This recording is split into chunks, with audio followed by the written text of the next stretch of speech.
ಚಿನ್ನಾಭರಣ ಧರಿಸಿದಂತಹ ಮಹಿಳೆ ನಾಪತ್ತೆ ಕೇಸ್ಗೆ ಇದೀಗ ಟ್ವಿಸ್ಟ್ ಸಿಗ್ತಾ ಇದೆ. ನಾಪತ್ತೆಯಾಗಿದ್ದಂತಹ ಪ್ರಿಯಾಂಕಾ ಕುಣಿಗಲ್ನಲ್ಲಿ ಪತ್ತೆಯಾಗಿದ್ದಾರೆ. ಚಿನ್ನಾಭರಣ ಧರಿಸಿದಂತಹ ಮಹಿಳೆ ನಾಪತ್ತೆ ಕೇಸ್ಗೆ ಈಗ ಟ್ವಿಸ್ಟ್ ಸಿಗ್ತಾ ಇದೆ. ನಾಪತ್ತೆಯಾಗಿರ್ತಾರಲ್ಲ ಪ್ರಿಯಾಂಕಾ ಅವರು ಕುಣಿಗಲ್ನಲ್ಲಿ ಪತ್ತೆಯಾಗಿದ್ದಾರೆ. ಹಾಸನದ ಕಲ್ಕೆರೆ ಬಳಿಯಲ್ಲಿ ಪತ್ತೆಯಾಗಿದ್ದಾರೆ.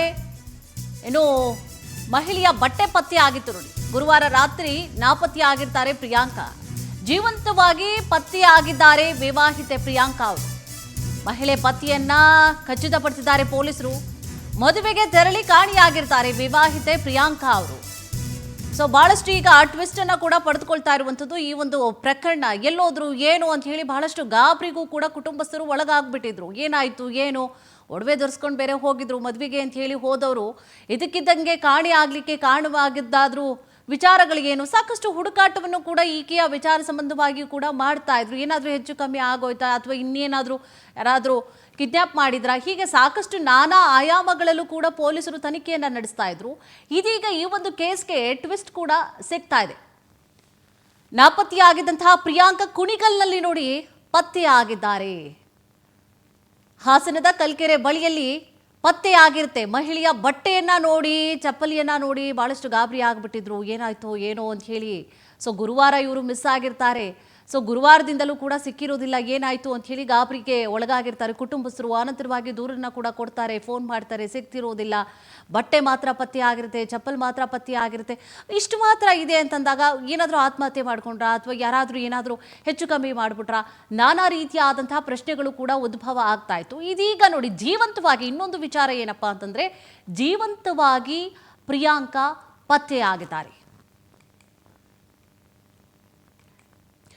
ಎಸ್, ಈಗ ಪೊಲೀಸರು ಕೂಡ ಕುಟುಂಬಸ್ಥರು ಕೂಡ ಏನಾಯ್ತು ಏನು ಅಂತ ಹೇಳಿ ವಿಚಾರಣೆಯನ್ನು ಕೂಡ ಮಾಡ್ತಿದ್ದಾರೆ. ಯಾಕೆ ಫೋನನ್ನು ಪಿಕ್ ಮಾಡ್ತಾ ಇರಲಿಲ್ಲ, ಯಾಕೆ ಸಂಪರ್ಕಕ್ಕೆ ಸಿಕ್ಕಿರಲಿಲ್ಲ, ನಾವೆಲ್ಲ ಎಷ್ಟು ಗಾಬರಿ ಆಗಿಬಿಟ್ಟಿದ್ವಿ. ಈ ಸಂಬಂಧವಾಗಿ ನೋಡಿ, ಆ ಬಟ್ಟೆಯಲ್ಲಿ ಪತ್ತೆಯಾಗಿತ್ತು, ಅಲ್ಲೇ ಒಂದು ನದಿ ಇದ್ದಿದ್ದಂತಹ ಕಾರಣವಾಗಿ ಅಲ್ಲೆಲ್ಲ ಪಾಪ ಹುಡುಕಾಟವನ್ನು ಕೂಡ ನಡೆಸ್ಬಿಟ್ಟಿದ್ರು. ಏನಾದರೂ ಆತ್ಮಹತ್ಯೆ ಮಾಡ್ಕೊಬಿಟ್ರ ಅಥವಾ ಇನ್ಯಾರಾದರೂ ಏನಾದರೂ ಹೆಚ್ಚು ಕಮ್ಮಿ ಮಾಡಿಬಿಟ್ರ ಅಂತ ಹೇಳ್ಬಿಟ್ಟು ಕೂಡ ನಾನಾ ರೀತಿಯಾಗಿಯೂ ಕೂಡ ಆಯಾಮಗಳನ್ನು ಪಡೆದುಕೊಂಡು, ಸೊ ಏನಾದರೂ ಈಗ ಇತ್ತೀಚಿನ ಪ್ರಕರಣಗಳಲ್ಲಿ ಜಾಸ್ತಿ ಓಡೋಗುವಂತಹ ಪ್ರಕರಣ ಜಾಸ್ತಿ ಇರುತ್ತೆ, ಆತ್ಮಹತ್ಯೆ ಮಾಡ್ಕೊಳ್ಳುವಂತಹ ಪ್ರಕರಣ ಜಾಸ್ತಿ ಇರುತ್ತೆ, ಅಥವಾ ಒಡವೆ ಹಾಕ್ಕೊಂಡು ಬಂದಿದ್ರು ಅಂತ ಹೇಳಿ ಆಕೆಯನ್ನು ಕಿಡ್ನ್ಯಾಪ್ ಮಾಡಿ ಇನ್ನೇನೋ ರೀತಿಯಾದಂತಹ ಪ್ರಕರಣಗಳು ಈಗ ಜಾಸ್ತಿ ಆಗ್ತಾ ಇರೋದ್ರಿಂದಾಗಿ ಪೊಲೀಸರಿಗೂ ಕೂಡ ಎಲ್ಲ ರೀತಿಯಾಗಿಯೂ ಕೂಡ ಅವರು ಅಂದ್ಕೊಂಡು ಆಯಾಮಗಳಲ್ಲಿ ತನಿಖೆಯನ್ನು ನಡೆಸ್ತಾ ಇದ್ರು.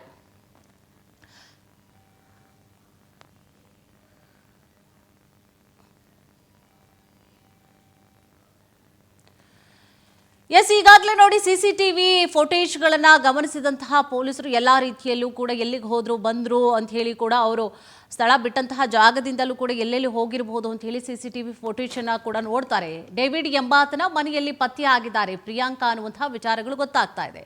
ಪ್ರಿಯಾಂಕಾ ಪತಿಯ ಸ್ನೇಹಿತ ಡೇವಿಡ್ ಜೊತೆಯಲ್ಲಿ ನೋಡಿ, ಪ್ರಿಯಾಂಕಾ ಪತಿಯ ಸ್ನೇಹಿತ ಡೇವಿಡ್ ಜೊತೆಯಲ್ಲಿ ವಾಸ ಇರ್ತಾರೆ ಲೇಡಿ. ಡೇವಿಡ್ ಹಾಗೂ ಮಹಿಳೆ ನೋಡಿ ಒಟ್ಟೊಟ್ಟಿಗೆ ಇರ್ತಾರೆ ಅನ್ನುವಂತಹ ಫುಟೇಜ್ಗಳು ಕೂಡ ಈಗಾಗಲೇ ಸಿಕ್ಕಿರುವಂಥದ್ದು. ಎಲ್ಲಿ ಹೋದ್ರು ಬಂದರು ಅನ್ನುವಂಥ ಸಂಬಂಧವಾಗಿ ಕಲೆ ಹಾಕಲಾಗಿರುವಂಥದ್ದು ಮಾಹಿತಿಯನ್ನು. ಅದರಲ್ಲಿ ಗೊತ್ತಾದಂತಹ ವಿಚಾರ ಏನು ಅಂತಂದರೆ, ಪತಿಯ ಸ್ನೇಹಿತನ ಜೊತೆಯಲ್ಲಿ ಅಂದರೆ ಒಂದೇ ಮನೆಯಲ್ಲಿ ಇವರಿಬ್ಬರು ವಾಸ ಇರ್ತಾರೆ ಅನ್ನುವಂತಹ ಮಾಹಿತಿ ಸಿಕ್ಕಿದೆ. ಡೇವಿಡ್ ಹಾಗೂ ಮಹಿಳೆ ಒಂದೇ ಮನೆಯಲ್ಲಿ ವಾಸ ಇದ್ದಾರೆ ಅನ್ನುವಂತಹ ಮಾಹಿತಿ ಲಭ್ಯ ಆಗ್ತಾ ಇದೆ. ತುಮಕೂರು ಜಿಲ್ಲೆಯ ಗೊಟ್ಟಿಗೆರೆಯ ನಿವಾಸಿಯಾಗಿದ್ದಾರೆ ಪ್ರಿಯಾಂಕಾ. ಡೇವಿಡ್ ಎಂಬಾತನ ಮನೆಯಲ್ಲಿ ಪತ್ತೆಯಾಗಿದ್ದಾರೆ ಪ್ರಿಯಾಂಕಾ. ಪ್ರಿಯಾಂಕಾ ಪತಿಯ ಸ್ನೇಹಿತ ಆಗಿದ್ದಾರೆ. ಡೇವಿಡ್ ಜೊತೆಯಲ್ಲಿ ಅವರು ವಾಸ ಇರ್ತಾರೆ. ಡೇವಿಡ್ ಎಂಬಾತನ ಮನೆಯಲ್ಲಿ ಪತ್ತೆಯಾಗಿದ್ದಾರೆ ಈಗ ಪ್ರಿಯಾಂಕಾ ಅವರು. ಇನ್ನು ಪ್ರಿಯಾಂಕಾ ಪತಿಯ ಸ್ನೇಹಿತ ಡೇವಿಡ್ ಯಾರು ಅಂತ ಹೇಳಿ ಒಂದು ಪ್ರಶ್ನೆ ಬಂದರೆ, ಡೇವಿಡ್ ಬಂದು ತನ್ನ ಪತಿಯ, ಆಕೆಯ ಪತಿ ಏನಿರ್ತಾರೆ ಪ್ರಿಯಾಂಕಾ ಪತಿಯ ಸ್ನೇಹಿತ ಆಗಿರ್ತಾನೆ ಆತ. ಸೊ ಒಂದೇ ಮನೆಯಲ್ಲಿ ಇಬ್ಬರು ಕೂಡ ವಾಸ ಆಗಿರ್ತಾರೆ. ಕಳೆದ ರಾತ್ರಿ 9 ಗಂಟೆ ಸುಮಾರಿಗೆ ಎಂಟ್ರಿಯನ್ನು ಕೂಡ ನೀಡ್ತಾರೆ ಪೊಲೀಸರು. ಮಾಹಿತಿಯನ್ನು ಕಲೆ ಹಾಕಿ ಆನಂತರವಾಗಿ ಅವರು ಎಂಟ್ರಿಯನ್ನು ನೀಡ್ತಾರೆ. ಅವಾಗ ನೋಡಿದ್ರೆ ಒಂದೇ ಮನೆಯಲ್ಲಿ ಇಬ್ಬರು ಕೂಡ ವಾಸ ಇರ್ತಾರೆ ಎನ್ನುವಂತಹ ವಿಚಾರಗಳು ಕೂಡ ಗೊತ್ತಾಗಿದೆ. ಸೊ ಇದು ಯಾವ ತಿರುವನ್ನು ಪಡೆದುಕೊಳ್ತಾ ಇದೆ ಈಗಾಗಲೇ ನಿಮ್ಗೆ ಅರ್ಥ ಆಗಿರಬಹುದು ಅಂತ ಹೇಳಿ ಭಾವಿಸ್ತೇನೆ. ನೋಡಿ, ಪ್ರಿಯಾಂಕಾ ಅವರ ಪತಿಯ ಸ್ನೇಹಿತ ಡೇವಿಡ್ ಜೊತೆಯಲ್ಲಿ ಅವರು ವಾಸ ಇದ್ರು ಅನ್ನುವಂತಹ ಮಾಹಿತಿ ಪೊಲೀಸರು ಖಚಿತ ಮಾಹಿತಿಯನ್ನು ಕೂಡ ಪಡೆದುಕೊಂಡು ಹೋದಂತಹ ಸಂದರ್ಭದಲ್ಲೂ ಕೂಡ ಪ್ರಿಯಾಂಕಾ ಮತ್ತು ಡೇವಿಡ್ ಇಬ್ಬರು ಕೂಡ ಒಂದೇ ಮನೆಯಲ್ಲಿ ಇರ್ತಾರೆ, ಇಬ್ಬರು ವಾಸ ಮಾಡ್ತಾ ಇರ್ತಾರೆ. ಸೊ ಈ ಸಂಬಂಧವಾಗಿ ಈಗಾಗಲೇ ನಾನಾ ರೀತಿಯಾದಂತಹ ಪ್ರಶ್ನೆಗಳನ್ನು ಕೂಡ ಮುಂದಿಟ್ಟಿದ್ದಾರೆ. ಯಾಕಮ್ಮ ಏನಾಯಿತು, ಯಾಕೆ ಬಂದ್ರಿ ಇಲ್ಲಿ ಅಂತ ಹೇಳಿ ಅವರು ಕೂಡ ಈಗಾಗಲೇ ಕುಟುಂಬಸ್ಥರು ಕೂಡ ಪ್ರಶ್ನೆಯನ್ನು ಕೂಡ ಮಾಡಿದ್ದಾರೆ. ಈಗಾಗಲೇ ಇಬ್ಬರನ್ನು ಕೂಡ ವಶಕ್ಕೆ ಪಡೆದುಕೊಂಡಿದ್ದಾರೆ. ಡೇವಿಡ್ ಎಂಬಾತನ ಮನೆಯಲ್ಲಿ ಪ್ರಿಯಾಂಕಾ ಪತಿ ಆಗಿರ್ತಾರೆ. ಇಬ್ಬರು ಕೂಡ ಒಟ್ಟೊಟ್ಟಿಗೆ ಇರ್ತಾರೆ. ಪ್ರಿಯಾಂಕಾ ಪತಿಯ ಸ್ನೇಹಿತ ಡೇವಿಡ್ ಜೊತೆಯಲ್ಲಿ ವಾಸ ಇರ್ತಾರೆ ಲೇಡಿ. ಈಗಾಗಲೇ ಇಬ್ಬರನ್ನು ಕೂಡ ವಶಕ್ಕೆ ಪಡೆದುಕೊಂಡು ವಿಚಾರಣೆ ನಡೆಸ್ತಾ ಇದ್ದಾರೆ. ರಾತ್ರಿ 9 ಗಂಟೆಗೆ ಹೋಗ್ತಾರೆ ಪೊಲೀಸರು. ಹೋದಂತಹ ಸಂದರ್ಭದಲ್ಲಿ ಇಬ್ಬರು ಜೊತೆಗಿರೋದು ಗೊತ್ತಾಗುತ್ತೆ. ಈಗ ಕಳುವಾಗಿರ್ತಾರಲ್ಲ, ಆಕೆ ಗುರುವಾರದಿಂದಲೂ ಕೂಡ ಕಳುವಾಗಿರ್ತಾರಲ್ಲ, ಅವತ್ತಿಂದ ಇವತ್ತಿನವರೆಗೂ ಕೂಡ ಜೊತೆಲೇ ಇದ್ರು ನಿನ್ನೆ ರಾತ್ರಿಯವರೆಗೂ ಕೂಡ ಅನ್ನುವಂತಹ ವಿಚಾರಗಳು ಮಾಹಿತಿಯನ್ನ ಪಡೆದುಕೊಂಡಿದ್ದಾರೆ ಪೊಲೀಸರು. ಇದೀಗ ಇಬ್ಬರನ್ನು ಕೂಡ ವಶಕ್ಕೆ ಪಡೆದುಕೊಂಡು ವಿಚಾರಣೆಯನ್ನ ನಡೆಸ್ತಾ ಇದ್ದಾರೆ.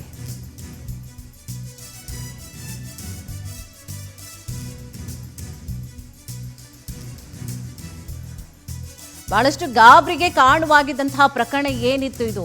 ಮದುವೆ ಅನ್ನುವಂತಹ ಕಾರಣಕ್ಕೋಸ್ಕರ ಪ್ರಿಯಾಂಕಾ ಅವರು ಮನೆಯನ್ನ ಬಿಟ್ಟಿರ್ತಾರೆ. ಮನೆ ಬಿಟ್ಟು ಎಲ್ಲಿ ಹೋದ್ರು ಅಂತ ಹೇಳಿ ಹುಡುಕಾಟವನ್ನ ನಡೆಸ್ತಾ ಇರ್ತಾರೆ ಕುಟುಂಬಸ್ಥರು. ಪೊಲೀಸರಿಗೆ ಕಂಪ್ಲೇಂಟ್ ಅನ್ನ ಕೂಡ ಕೊಡ್ತಾರೆ ಪ್ರಿಯಾಂಕಾ ಸಲುವಾಗಿ. ಅಲ್ಲೆಲ್ಲೋ ನೋಡಿದ್ರೆ ಬಟ್ಟೆ ಬಿದ್ದಿರುತ್ತೆ, ಚಪ್ಪಲ್ ಬಿದ್ದಿರುತ್ತೆ. ಅದನ್ನ ಆಧರಿಸ್ಕೊಂಡು ಮನೆಯವ್ರಿಗೆಲ್ಲ ಬಹಳಷ್ಟು ಗಾಬರಿ ಕೂಡ ಆಗಿಬಿಟ್ಟಿತ್ತು. ಅಲ್ಲಿ ನೋಡಿದ್ರೆ ಈಗ ಖಚಿತ ಮಾಹಿತಿಯನ್ನ ಆಧರಿಸ್ಕೊಂಡು ಒಂದಷ್ಟು CCTV ಎಲ್ಲ ಫೋಟೇಜ್ಗಳನ್ನ ಕೂಡ ಗಮನಿಸಿದಂತಹ ಪೊಲೀಸರಿಗೆ ಅಲ್ಲೆಲ್ಲೋ ನೋಡಿ ನದಿ ಹತ್ರ ಎಲ್ಲ ಹೋಗಿ ಹುಡುಕಾಟವನ್ನ ನಡೆಸ್ಬಿಟ್ಟಿರ್ತಾರೆ. ಆಮೇಲೆ ಅವ್ರಿಗೆ ಗೊತ್ತಾಗಿದ್ದೇನು, ಎಸ್ ಡೇವಿಡ್ ಜೊತೆ ಇದ್ದಾರೆ ಅನ್ನುವಂತಹ ವಿಚಾರಗಳು ಗೊತ್ತಾಗ್ತಿದ್ದ ಹಾಗೆ ಆ ಮನೆ ಹತ್ರನೂ ಕೂಡ ಹೋಗ್ತಾರೆ. ಹೋದಂತಹ ಸಂದರ್ಭದಲ್ಲಿ ರಾತ್ರಿ 9 ಗಂಟೆಗೆ ಪೊಲೀಸರು ಹೋಗ್ತಾರೆ. ಹೋದ ಸಂದರ್ಭದಲ್ಲಿ ಪ್ರಿಯಾಂಕಾ ಮತ್ತು ಡೇವಿಡ್ ಒಂದೇ ಮನೆಯಲ್ಲಿ ವಾಸ ಇರ್ತಾರೆ. ಗುರುವಾರದಿಂದ ಏನೋ ಮಿಸ್ಸಿಂಗ್ ಆಗಿರ್ತಾರೆ. ಅವತ್ತಿನಿಂದಲೂ ಕೂಡ ಡೇವಿಡ್ ಜೊತೆಯಲ್ಲಿ ಅವರು ವಾಸ ಇರ್ತಾರೆ ಅನ್ನುವಂತಹ ವಿಚಾರಗಳು ಗೊತ್ತಾಗಿದೆ. ಈ ಡೇವಿಡ್ ಯಾರು ಅನ್ನುವಂತಹ ಪ್ರಶ್ನೆಗೂ ಕೂಡ ಗಂಡನ ಸ್ನೇಹಿತನಾಗಿರ್ತಾನೆ ಡೇವಿಡ್. ಇಬ್ಬರನ್ನು ಕೂಡ ಠಾಣೆಗೆ ಕರೆ ತಂದು ವಿಚಾರಣೆಯನ್ನು ಕೂಡ ಈಗಾಗಲೇ ನಡೆಸ್ತಾ ಇದ್ದಾರೆ ಪೊಲೀಸರು.